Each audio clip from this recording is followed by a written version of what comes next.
Hey everybody, Chris with Up North Air Gunner. So it has been an absolutely fantastic hunting season for big bore air guns here in Michigan.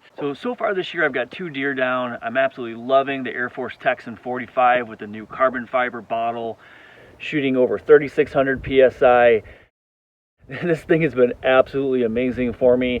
I've given it the nickname the Butcher since it's putting so much venison in my freezer.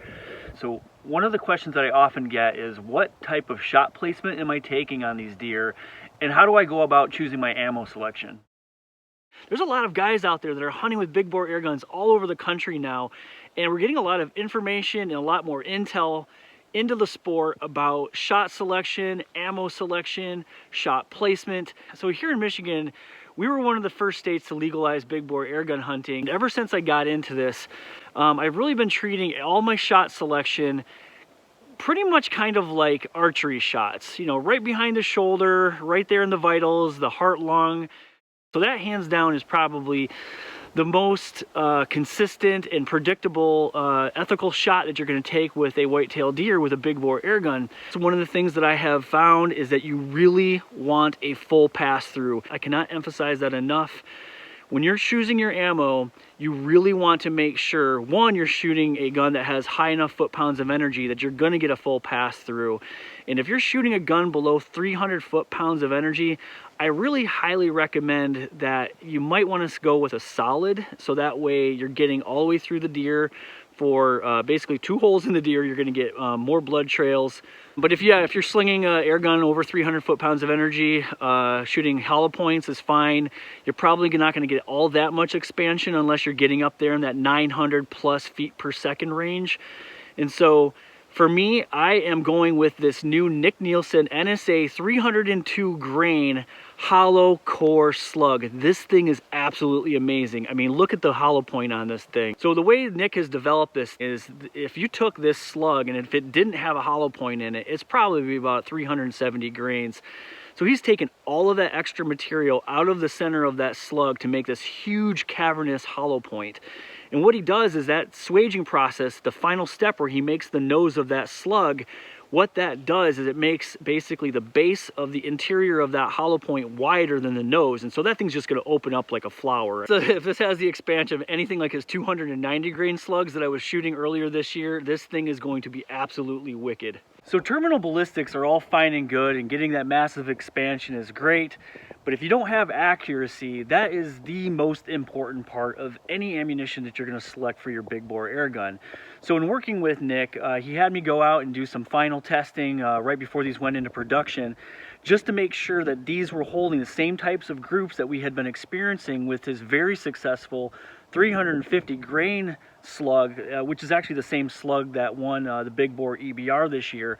So I took out that slug, we started off at 50 yards and worked our way all the way out to 100, and this thing is shooting accuracy just like the 350 grain, but just going much faster. It is going to be experiencing much more expansion.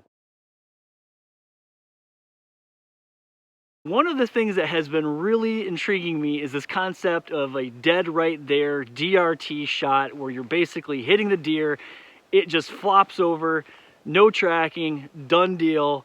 So when I saw this video posted by Scott Alvarez, a fellow big bore air gun hunter in our community, he hit this doe, she dropped right there on the spot. Booyah. And so, you know, if you can hit that off button and that deer goes down, there's no tracking. And we're blessed here in Michigan with all of this snow. It makes tracking deer a whole lot easier than for you guys down south. But I'll tell you what, even with all this snow, I would much rather not track my deer.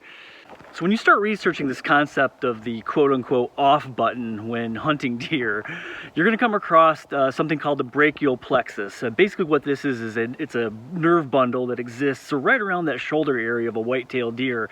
With a perfect shot placement, if you can hit that area, so basically it sends an entire shock into the system of the deer, everything gets shut down, everything gets shut off immediately, and the deer goes down right away. So I'm going to be using the new Tacticam 5.0 video system to go back and review how the deer react, my shot placement, and be able to collect as much footage and data as I can on big bore air gunning And I absolutely love this new 5.0 system. I've got a camera on my head, I've got a camera on my scope. So the new FTS Tacticam film through scope technology on these 5.0 video cameras is absolutely awesome. All right, so that's enough talking. Let's go out and actually let's do some hunting, test some of these shot placement theories. And this is a great location that we got permission to hunt. It's a golf course, tons of deer activity out here. The owner really wanted to have some doe population thinned out. So this hunt was absolutely epic. I had so many deer step out in front of me, was able to test some of these shots. So check it out, this is how it all went down.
So that doe went down faster than any other deer that I've shot to date. It definitely was not the off button. I think we'll call it the pause button. So if you notice, she ran 5 steps real quick, stopped, looked around, stumbled, and went right down. So I don't think I hit that nerve bundle, but definitely caused a lot of internal damage. She went down right away, very ethical shot. So yeah, this turned out very well. Okay, so real quick, you'll notice that a lot of that scope cam footage was pretty blurry. That has absolutely nothing to do with the camera. That is on me. I don't read instructions that I should have. What you want to do is you want to adjust the focus on your scope, and what that does is it allows the camera to focus both on your reticle and then also the deer. So the blurriness of this, I could still see the deer, I could still see my shot placement, but I definitely probably should have read the instructions, but I've got it all set up correctly now. Let's head back out and let's see if we can get some more deer down using that high shoulder shot. All right, here we go. So walking back out to my blind in the afternoon, I saw out of the corner of my eye some movement. So these next 2 deer kind of caught me napping a little bit. I did not have my shooting sticks with me, so I had to take the shots offhand. But yeah, let's see how this all went down.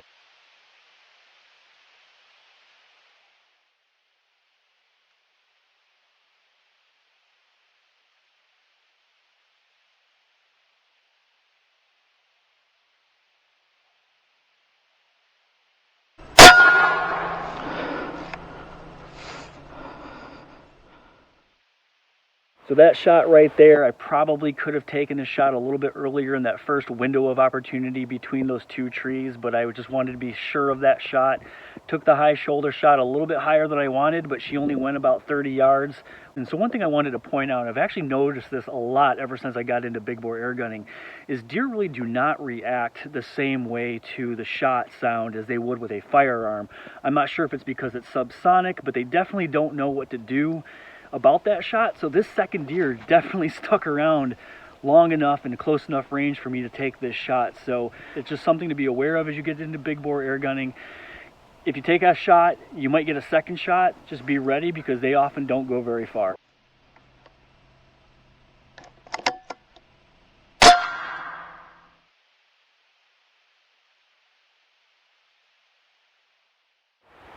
So great blood trails on both of these deer. Neither of them went more than 30-35 yards. So this high shoulder shot is working extremely well. Have not found the off button yet, but very, very ethical, and obviously this is a very effective shot. And just one last thing about the Tacticam. What's great about it is not only being able to go back and review the shots that you took, but also going back and reviewing the shots that you did not take. So thanks everybody for joining me on these air gunning adventures. If you enjoy my videos, please subscribe. This is Chris with Up North Air Gunner. Take care.